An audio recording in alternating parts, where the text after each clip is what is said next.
আমি ইন্দ্রর সাথে ফোনে কথা বলছিলাম, হঠাৎ একটা বিকট শব্দ, আর তারপর ইন্দ্র আর ফোন ধরছে।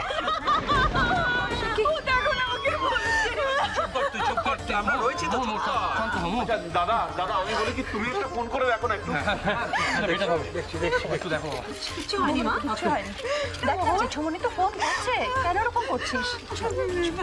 সব ঠিক আছে না? ধরছে না কেন? মেজদা ভাই তুই আমার ইন্দ্রকে ফিরিয়ে নিয়ে আয়। হবে না, শান্ত শান্ত, কিচ্ছু হবে না, কোনো টেনশন নেই।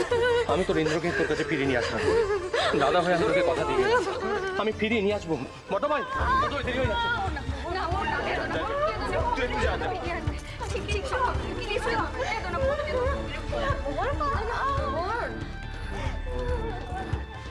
কিচ্ছু হবে না, কিচ্ছু হবে না।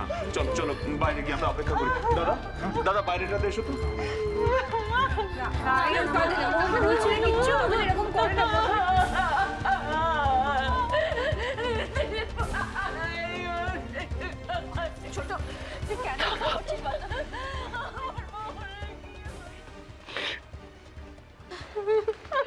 যে কাজটা তুমি পারো না সেটা করতে যাও কেন?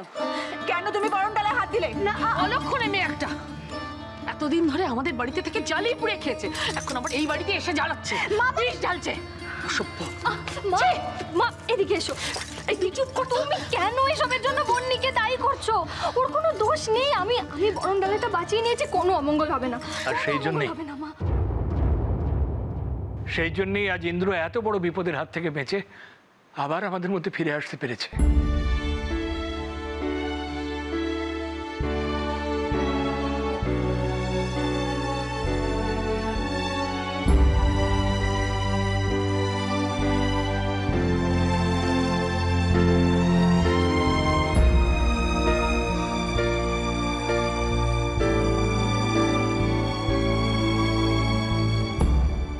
এই যে তোর ইন্দ্র, ঠিক আছে?